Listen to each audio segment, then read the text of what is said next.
하나님과의 일치. 그리스도의 복음을 전하는 하나님의 일꾼. 데살로니가 전서 3장 2절. 거룩하게 된 이후에는 당신의 삶의 목표가 무엇인가를 말하는 것이 쉽지 않습니다. 그 이유는 하나님께서 성령에 의해 당신의 목적이 아닌 주님의 목적을 위해 당신을 취하셨기 때문입니다. 하나님께서 그분의 아들을 사용하셔서 당신을 구원하신 것처럼 지금은 온 세계를 향한 주의 목적을 이루기 위해 당신을 사용하십니다. 만일 당신이 하나님께서 나를 이러저러한 일로 부르셨다라고 하며 당신 자신을 위한 위대한 일을 구한다면 당신은 당신을 사용하시려는 하나님의 뜻에 장애물을 놓는 것입니다. 인격이든 야망이든 자신에게 관심이 집중되고 있는 한 당신의 관심과 하나님의 관심이 일치가 될 수 없습니다.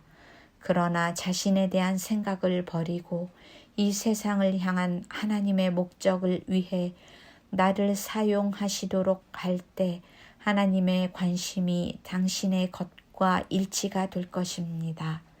이후로 당신의 행로는 주님께 속한 것이므로 당신은 당신의 가는 길을 결코 이해할 수 없습니다. 삶의 목표는 나 자신이 아니라 하나님을 위한 것이어야 함을 배워야 합니다. 하나님께는 그분의 위대한 계획이 있으며 그분은 그 입장에서 우리를 사용하십니다. 주께서 내게 원하시는 모든 것은 주님을 신뢰하는 것입니다. 그러므로 절대로 주님, 이 상황은 내게 너무나 큰 마음의 고통을 줍니다. 라고 말하지 마십시오. 이렇게 말하는 것은 하나님의 계획의 문제 덩어리가 되는 것입니다. 내가 원하는 것을 하나님께 아뢰기를 멈출 때 하나님께서는 더 이상 방해를 받지 않으시고 그분이 원하시는 바를 위해 나를 사로잡으실 수 있습니다. 주님은 나를 낮추실 수도 있고 높이실 수도 있습니다. 주님은 그분이 원하시는 대로 무엇이든지 하실 수 있습니다.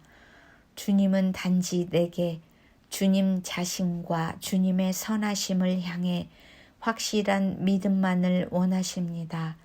자기 연민은 사탄적인 것입니다. 자기 연민에 빠지면 이 세상을 향한 주님의 목적을 위해 쓰임 받을 수 없습니다.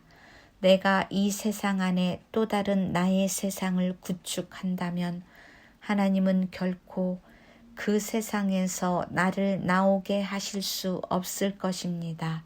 그 이유는 나의 세상에서 나가면 위험에 처해질까 봐 두려워 떨기 때문입니다.